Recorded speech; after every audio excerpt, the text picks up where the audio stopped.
қайырлы күн. Мынау құндылық шаңырағының адалдық әлеміне келген құрметті ата-аналар, мектеп ұстаздары, сынып оқушылары. Бүгінгі біздің тәрбие сағатымыздың тақырыбы адалдық асыл қасиет деп аталады. Енді бұл шаңырақтың астында адалдық әлемінде мейірімге толы күннің шуағы бар. Мейірімге толы ақыл өнеге өсиет бар. Сол қасиетті асыл дүниелерді өз бойыңызға дарытам десеңіздер, онда сыныптың оқушылары ортаға келіңіздер. Жұптарыңызбен тұрыңыздар, жұптарыңызбен. Енді оны ғылама Фалестің мынандай бір сөзі бар, балалар. Тез жылдамыздар.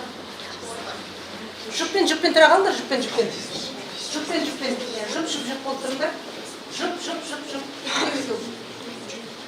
Ұлы ғылама Фалестің мынандай бір сөзі бар, балалар. Дүниедегі ең үлкен нәрсе кеңістік дейді. Дүниедегі ең жүйрік нәрсе ол сіздің ойыңыз дейді. Дүниедегі ең құнды нәрсе ол сіздің алтын уақытыңыз дейді. Дүниедегі ең оңай нәрсе ол біреуге ақыл айту екен. Ал ең қиыны өзіңді өзің тану екен. Енді осы адалдық әлемінде сіз өзіңізді қалай таныта аласыз? Сынып оқушылары, сендермен мен қазір өздеріңізді таныту үшін өздеріңіздің көңіл күйіңізбен мен ғажап адаммын деген тренингіден бастағым келіп тұр. Бастайық та? Сіздер білесіздер ме, мен ғажайып адаммын. Менің ғажайыптылығым адалдығымда. Білесіздер ме, мен ерекше адаммын. Менің ерекшелігім, мен сіздердің барлықтарыңызды жақсы көремін. Сіздер білесіздер ме, мен керемет адаммын. Менің кереметтілігім шындық айтқанымда. Сіздер білесіздер ме, мен жомарт адаммын. Менің жомарттылығым, мен сіздерден еш нәрсемді аямаймын. Білесіздер ме, мен де кемел адаммын. Менің кемелділігім ерекшелігімде. Сіздер білесіздер ме, мен білімді адаммын. Менің білімділігім менің ақылдылығымда. Сіздер білесіздер ме, мен адал адаммын. Менің адалдығым жауапкершілігімде. Сіздер білесіздер ме, мен де адал адаммын. Менің адалдығым сүйіспеншілігімде. Сіздер білесіздер ме, мен ақкөңіл адаммын. Менің ақкөңілділігім менің мейірімділігімде. Білесіз бе, мен керемет адаммын. Менің кереметтілігім менің мейірімділігімде. Мен керемет адам. Сіздер білесіздер ме, мен керемет адаммын. Менің кереметтігім сендердің барлықтарыңызды жақсы көремін. Отыра қойыңыз. Жақсы балалар, өте жақсы. Сіздер өздеріңіздің күнделікті сабақ оқу процесінде, өзіңіздің күнделікті іс-әрекетіңізде, жүрісіңізде, тұрысыңызда жалпы мынадай алдыңызға мақсат қоясыз ба? Күнделікті іс-әрекетте өзіңізге қандай мақсат міндеттер қоясыз? Жауап беріңізші. Мақсатсыз адам алысқа бара алмайды. Күнделікті іс-әрекетімізде әрқашан мақсат болу керек. Егер бақытсыз өмір сүргіңіз келетін болса, мақсатқа тәуелділік болу керек. Мысалы, менің күнделікті іс-әрекетім таңертең ерте тұрамын және мектеп формамды киіп, білімге деген құштарлықпен мектепке барамын. Жақсы. Енді әркімге мысалға берген уәдесі бар да. Мысалға сіз ұстазға уәде бересіз, ата-анаға уәде бересіз да. Осы уәде берудің маңызы қандай? Маңызы неде? Уәде берудің маңызы біз берген уәдеге оған берік болу керекпіз және ол уәдені орындай алатынымызға сенімді болу керекпіз. Сенімді болмасақ, біз ол уәдені істей алмаймыз. Өте жақсы. Енді әркімнің өз міндеті бар да. Сол міндетті орындаудың маңызы қандай? Не үшін маңызды міндетті орындау? Айта ғой. Өзіңе тапсырылған міндетті жұмысты орындау ол сенің азаматтық борышың болып қала береді. Ол азамат үшін үлкен жауапкершілік. Маңыздылығы сол, өз-өзіңе берген міндетті жұмысты мүлтіксіз орындасаң, сонда ғана жұмысыңа адалдығың айқын көрінеді. Жақсы. Келесі қызықтан.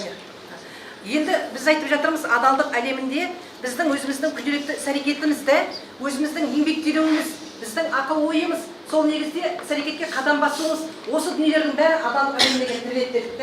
Енді осы адалдық әлемінде тек қана адалдық дүниесі емес, онда парасаттылық та бар, онда сенім де бар, онда тікелек десеңіз әділдік те бар. Енді осы әділдіктің негізін, мысалы қазақтың даласын зерттеген көптеген саяхатшылар болды. Осы саяхатшыларды алып қарайтын болсаңдар, немесе басқа өңірден келген осы қазақтың салт дәстүріне қызыққан, қазақтың әдет-ғұрпына қызыққан мысалы ғұламалар болды. Сол ғұламалардың өздерінің пікірінше, ойынша дала қазақтары үшін бір заңдылық, адалдық дегеннің дүниесі болды ма? Қалай білесіңдер? Қандай заңдылықтардың негізі болды? Өзінде негізгі 3 заңдылық болды. Қасым ханның қасқа жолы, Есім ханның ескі жолы, Әз Тәукенің 7 жарғысы. Қасым ханның қасқа жолы қазақ хандығының өзінің заңдары болды.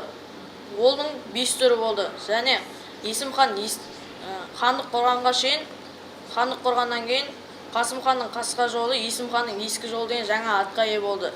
Және одан кейін қалмақта шабуыл жасап, оған тағы да 2 заң қосылды. Және оны жаңа атпен Әз Тәукенің 7 жарғысы деп атады. Қараңыздар, керемет балдар да. Сіздер тарихтан да білесіздер ғой. Мысалға, даланың 7 жарғысы деп отырған жаңағы Әз Тәукенің 7 жарғысы деп отырғандағысы, ол дала заңы. Осы қазақтар дала заңына қалай икемді болды? Әрқайсысы мысалға мүлік заңы мысалға да, мал заңы, әр тірлігіндегі қандай дүниені алып қайтып болсаңыздар да, соның бір адалдық негізіндегі заңдылықтар болған.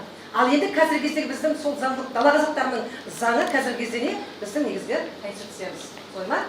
Жақсы, ары қарай кеттік. Енді қараңыз. Адалдық дүниесіне келген сәтте біз айттық жаңа өзіміздің күнделіктегі іс-әрекетіміз деп айттық та. Ал енді өздерің оқыған Абайға келген сәтте, Абай былай деп айтады: алдау қоспай, адал еңбегін сатқан қолы өнерлі қазақтың әулиесі сол дейді. Қараңыз да, Абай өзінің қара сөздерінде осылай деп айтады. Тіпті керек десеңіз, Абайдың өзінің күнделікті өлеңдерінде қолданып жүрген еңбек етсең ерінбей, тояды қарның тіленбей деген өлең шумақтарының негізі тіпті қазіргі кезде ол мақалдар негізіне қарай кетіп қалды, қараңыз да. Сондықтан мақал негізінде біз қолдана аламыз. Енді қараңыз.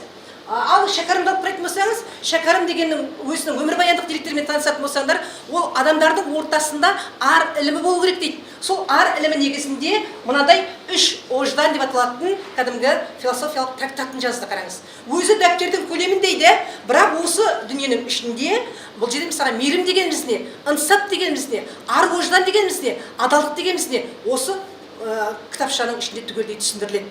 Сонда адамның санасына келетін асыл дүниелердің бәрі сіздің сана сезіміңіз арқылы ойыңызда сараланып шығады да, сол құндылықтардың негізі сіздің бойыңызға қалыптасады. Сонда сіз өзіңіздің жеке тұлға екендігіңізіне таныта аласыздар. Енді қараңыз, мен қазір сіздердің алдарыңызға өздеріңіздің оқыған кітаптарыңызды қойдым да, ол сіздің негізгі ресурстарыңыз. Егер мысалға мен ұмытып қалдым ау, қарап аламын дейтін болсаңыздар, мына ресурстарды алып пайдалансаңыздар болады. Тап қазір. Өзіңіздің қажетті кітаптардан алыңыз, Жақсы, енді жаңа өздерің айттыңдар ғой, мен білімді адаммын, мен ғажап адаммын, мен керемет адаммын дедік те. Мен ана жерде отырған, мысалы, сіздер тыңдап отырған қонақтардың өзі былай деді, кереметтігі қайда екен, көрейікші кәне дейді. Енді сендерге мен мынадай топқа тапсырмалар бердім деп тұрды. Бұл тапсырманың негізі топпен орындалады. Тіпті керек десеңіз, көрші топтардың негізінде бір-біріңізбен қосып алсаңыздар да болады. Қараңыздар да. Мысалы, сіз бірлесу негізінде адалдықтың негізгі нышанын шаңырағын құрамын деп айттыңыз да. Сіз бар ғой да, Абайдың толық адам идеясына байланысты өздерің ойларыңызды топтастырып қараңдаршы. Толық адам проблемасы да. Енді жаңа айтып жатырмыз, шәкәрімнің ар ілімі бар деп жатырмыз да. Ар ілімінің негізі қандай? Топтастырып көріңдерші. Ал енді сендер бар ғой, мынау біздің Жаңаөзен қаласы да. Осы Жаңаөзен қаласына сіздер оқуды бітіріп келдіңіздер деп есептейік те. Немесе мысалы сіз болашақ қаланы тұрғызатын жастарсыздар. Енді сіз өзіңіз қандай идеялармен адалдықтың алаңын жасар едіңіз? Қараңыз да. Ал сіздер болатын болсаңыз, өзіңіз айтып отырсыз жаңада көркем әдебиеттердің біз түп түйінін бәрін ақтарып оқимыз деп отырсыздар да. Сол оққан көркем әдебиетіңіздің кейіпкерін осыған сыйлап отырып, адалдық әлемінде олармен табысып кездесіп көріңдерші. Қалай бар екен? Мә, осы мен сіздерге қазір стикер беремін. Жылдам жазып.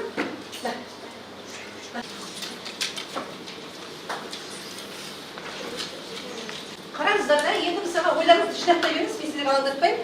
Мысалға, айтсақ та болады, әдебиетші Ілияс Есенберлиннің осындай бір тамаша ойын келтіре аламыз. Енді бірде былай деп айтады, ата-ананың үмітісіңдер. Ата-ана, сіздер сол ата-ананың қайталанбас тұлғасысыңдар. Ал тіпті Мағжанның өзі жалпы адамзаттың жақсылығына сену адамгершіліктің ең биік белгісі деп көрсетеді. Абайдың толық адам идеясы. Келіңіз. Топтан қосылатындар да болады, еркіндік. Мен мына топта қосылам, мен мына топтан қосылам.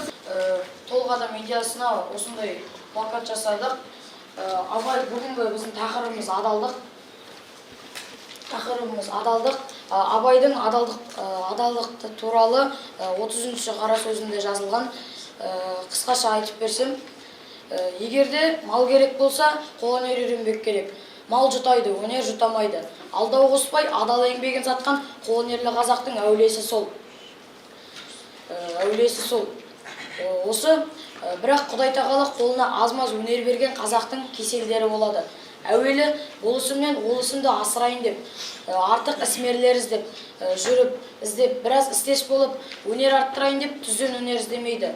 Алайда түзен өнер іздемейді. Осы қазақтардың баяғы осы қолындағы аз-мұзына мақтанып, баяғы қазақтардың талапсыздығына тартып, осылай жатып алады. Дұрыс. Қазақтың жалқаулығына жанашып жатыр ғой болыстар ма? Кәсіп дегеннің өзіне еңбек қорлық емес, еңбекке кереғар болыс. Қасым-Жомарт Кемелұлы Тоқаев Абай және 21 ғасырдағы Қазақстан атты мақаласында нақты міндеттерді жазған. Оның ішінде Абайдың толық адам атты мақаласы да бар. Оның айтуы бойынша ол толық атты мақаланы біз қайта зерттеуіміз керек деп ғалымдардың басты мақсаты қылып қойды. Толық адам атты концепция ол мемлекетіміздің әртүрлі салаларын білім беру және басқару мәселелерін және бизнес пен отбасы институттарына басты мақсат болады деп айтты. Абай атамыз толық адам болуды былай дейді. Ақыл қайрат жүректі бірдей ұста, сонда толық боласың елден бөлек. Жеке біреуі жарытпайды, жолда жоқ, жарымесі жақсы деген. Шынында ақыл қайрат жүректі бірдей ұстап білген адам ғана нәпсімен күресе алады. Ұлы данышпан Абай атамыз Жүсіп баласағұнның кемел адам идеясын қолдап, толық адам проблемасы идеясын ұсынады. Абай Құнанбаев атамыз өзінің 17-ші қара сөзінде былай деп айтқан: бір күні қайрат, ақыл, жүрек үшеуі таласып, сөзге келмей, әрқайсысы өзін мықты санап, ғылымға келіп жүгінеді. Ғылым үшеуін жақсылап тыңдап болған соң, оларға үшеуінің басымды қоспақ менің ісім. Бірақ іштеріңнен билікке, әмірлікке лайықты тек жүрек. Мен үшеуін қас болсам, мен жүректі билеттім дейді. Сонда жүрек адамның денесінің патшасы да. Енді қараңыз да, айтып отқан ойларыңыз, идеяларыңыз өте дұрыс да. Енді осы қара сөздеріндегі негізгі ой Абайдың өлеңдерінде өріліп жатыр ғой балалар. Ақыл мен қайрат жолда бар, қашқанға да қуғанға, әділет шапқат кімде бар, сол жанасар туғанға. Бастапқы екеуі соңғысыз, біте қалса қазаққа, алдың жалын артың мұз, бара бердің қай жаққа дейді қараңыздар да. Міне ақыл қайраттың негізін ұстанып жатыр да, бірақ енді соңғы екеуі жоқ болса сен қайда барасың дейді қараңыздар да. Бәрібір сіздің мейірім құшағына бөлейтінде, адалдық әлеміне әкелетінде осы құнды дүниелердің бәрі адамның өз бойында қалыптастыру керек екен. Солай ма? Өте жақсы. Тұра қойыңыздар. Келесі шәкәрім идеясы қандай? Шәкәрім. Бүгін, қолдар, қысқа ойларын айтыңдар.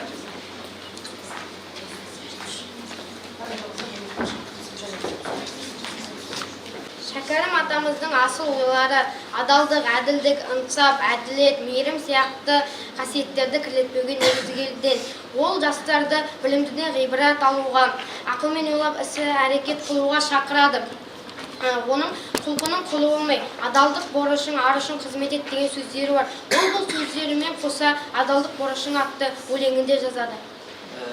Шәкәрім Құдайбердіұлы атамыздың адалдық борышың өлеңі. Адамдық борышың халқыңа еңбек қыл. Ақ жолдан айнымай, арсақта оны біл. Талаптан да білім мен өнер үйрен. Білімсіз, өнерсіз болады ақыл тұл. Мақтанға салынба, мансаптың тағы үшін. Нәпсіңе билет бе, басыңның бағы үшін деп Шәкәрім Құдайбердіұлы атамыз айтып кеткен. Шәкәрім атамыз әлем кітапханаларында ақыл қазынасымен танысқан. Ел қамын ойлап, артына өлместей мұра қалдырған. Оның мынандай бір сөздері бар: анық бақыт, кірсіз ақыл, мінсіз сөз, адал еңбек. Ақылысы қандай дегенге білу, наны оңату деп көрсетеді. Шәкәрім Құдайберген атамыздың тағы бір мынандай сөзі бар: ең зиянды адам ол мінезі тайғақ, екі сөйлейтін адам деген деп айтып кеткен. Екі сөйлейтін болмау керек екен. Жігітте екі сөйлеу болмау керек екен, иә. Және біздің Шәкәрім атамыз былай айтқан: жүрегі таза адам қиянатқа бармайды деген. Және оның пікірі мен қорытындысы осылай болған: адамдық борышың ар үшін, барша адамға қан үшін серт қылған еңбек етемін деп жалпы өзінің ісіне адалдық, сертке, беріктік, уәдені өз уақытында орындауды, осы іс-әрекеттердің негізін өзінің өлеңдерінде көрсетеді. Қорытындысы қандай? Видеоларын қорытындылай келе, мен Шәкәрім атамыздың көп жақсы жағдайы ол мейірім, ынсап, ақпейілдік және де өз еңбегіне деген адалдық. Осы төрт жақсы қағиданы ұстанған адам өте шын адам және адалдық әлемдегі шыншыл адам болады дейді де. Шыншыл адам болады. Қараңыз да, Шәкәрімнің өзі айтып жатыр ғой. Алдау күш айуандықтың ең жаманы. Боқты жуғамен ел түзелмес. Ар түзейтін бірлім табылмаса, зұлымдықты жалғанда ешкім жеңбес дейді. Қараңыз да. Ақыл бар да, адам баласының бәрінде ақыл бар. Бірақ зұлымдық іске қалай барады? Ол барғандығын өзі білмей қалады, қараңыздар да. Сондықтан ақыл мекен еткен ортада зұлымдықтың негізі өрсалатындай дүние келетін болса, ақыл оның не басатындығы шындық, қараңыздар. Сондықтан ар ілімінің негізі кім үшін керек? Қоғам үшін керек. Ар ілімі негізі орнықса, онда адамзат баласының бәрі адалдыққа қарай талпынатындығы шындық. Бұл негізгі Шәкәрімнің негізгі идеялары. Отыра болса өте жақсы. Ал енді қаланың болашақ ғалымдар келсін. Қысқа нұсқа. Қандай ой айтар екен?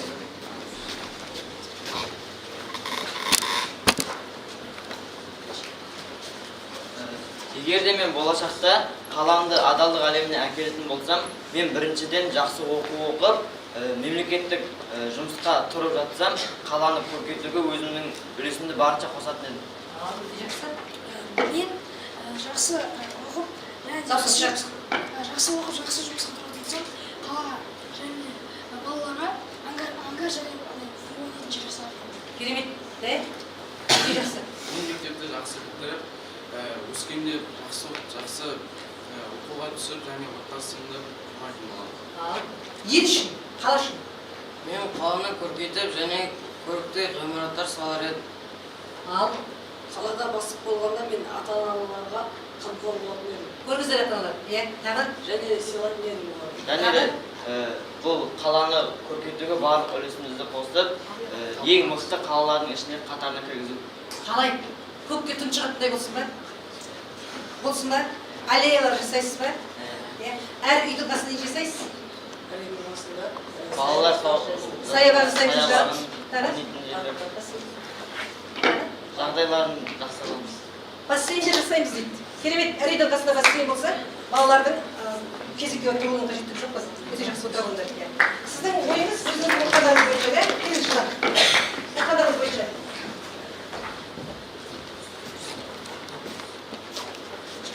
Біз қазір көптеген кітаптарды оқу үстіндеміз. Бірақ та біз мына жерде үш қана шығарманы айтып кетсек.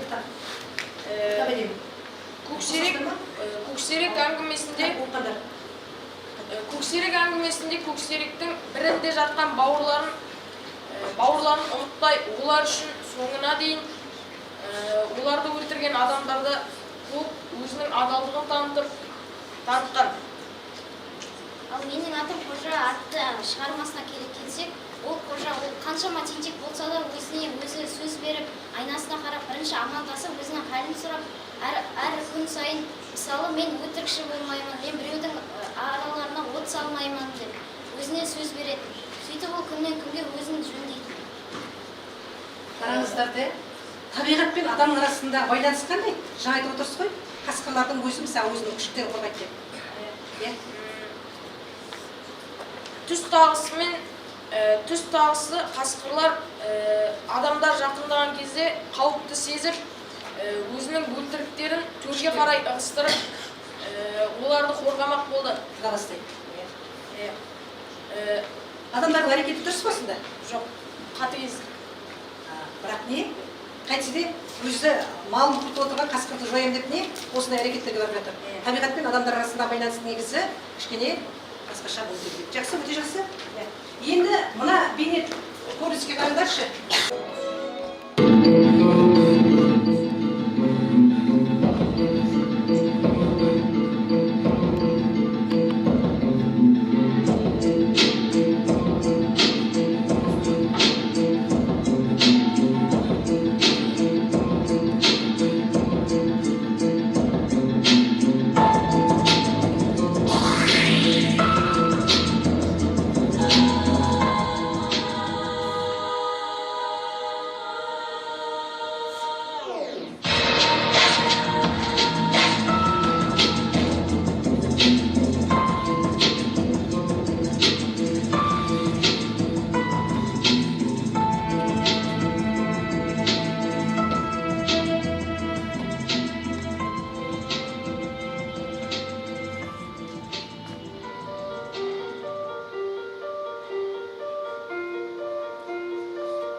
ала бересіңдер. Пікірлеріңді айтыңдаршы. Екі ауыз сөз. Иә. Мен бұл видеороликті көргеннен мынандай ойға қалдым. Адам өзінің адал еңбегі үшін өзінің ақысын алу керек. Бірақ бала адалдықты жанына серік еткен екен.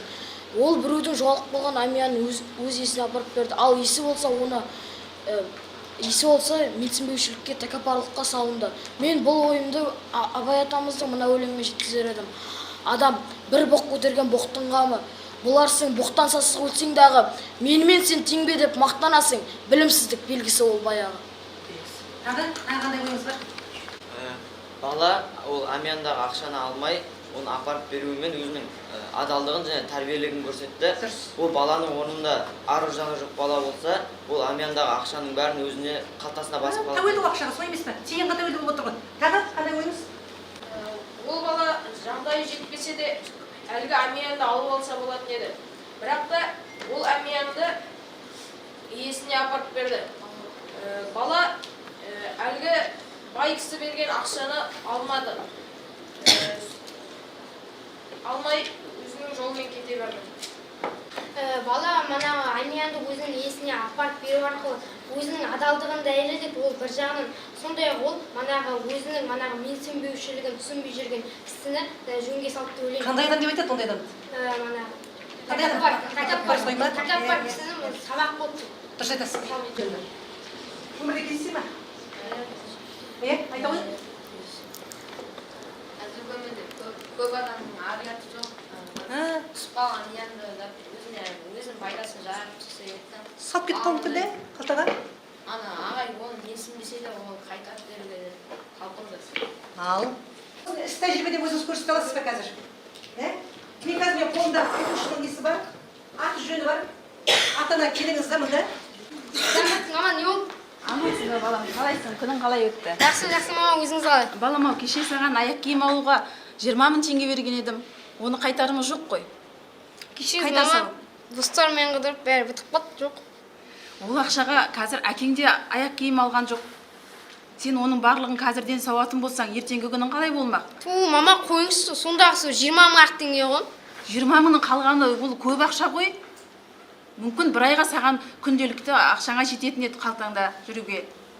Болды, мама, сабаққа алуға қайталамайды. Жарайды, келесіде бұлай қайталамайық та. Бұл ақшаға бір ай өзіңе самса пирожки алуға жетуге болады. Ақшаны дұрыс жарата білсек, ертеңгі күнімізде шетелге шығып кетуіміз де мүмкін да. Достарыңыз бар, жастарына өзіңіздің ақ тілегіңізді білдіре қойыңыздар. Жылдам кімге ұсынасыз адал жүрегіңізді?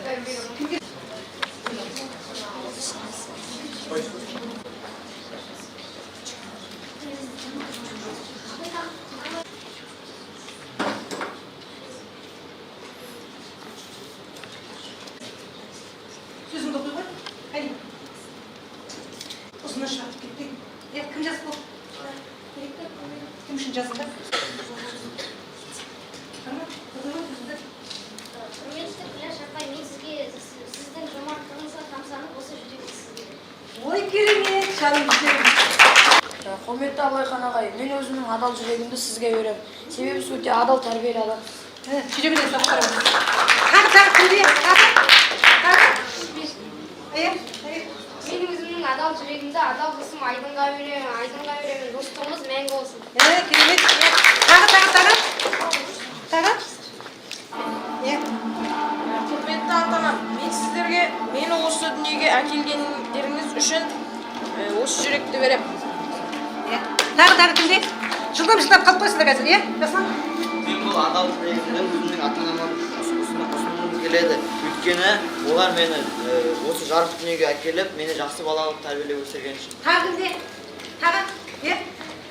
Мен өзім жетекшімін Абайхан ағайға ұсынамын. Сізге жұмыс өзі Жақсы. Мен сізге бұл жүректі сізге ұсынамын. Себебі сіз өте керемет. Керемет адам сіз деген сөз қаттырақ айттың. Кәне? Расул. Адал жүректі бізге жақсы сабақ берген үшін Нұрбол ағайға беремін. Ал. Тағы кімде? Жүрек кімде?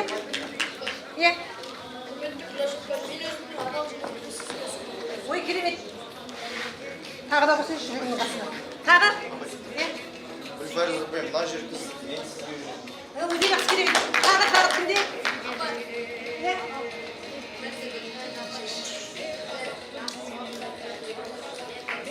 Жақсы. Мұса ұялып отыр әлде? Апай ертай. Орыс тілінде оқыған видео қойған жазып жатыр, әлі жазып жатыр. Жақсы тоқтай сол жүресің. Мадина апайға кім жазып жатыр? Ертай айта ғой. құрметті Гүлбараз апай, сізге көп рахмет айтамын. Енді бәріміз өзіміздің жұбымызбен төрге қарай шығамыз. Манағы жұбымызбен төрге қарай шығамыз. Тез. Жұбымызбен шығамыз, жұбымызбен тез шығамыз. Жұбымызбен шығамыз, абай тез.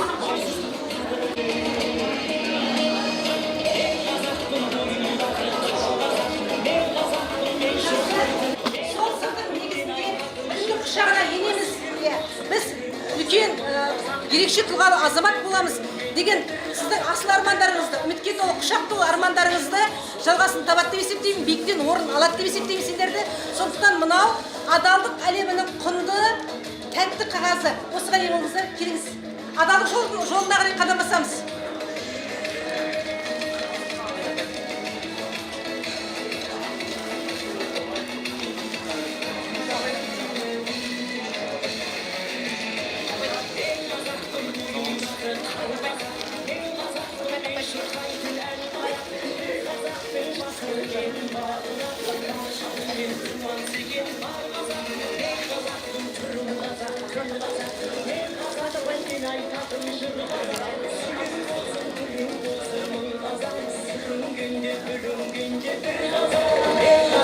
Boyunдағы қан қазақ, мен қазақпын, мен шырқайтын ән қазақ, мен қазақтың бақыты мен бағына, баршалы мен қуаныс екен қан қазақ,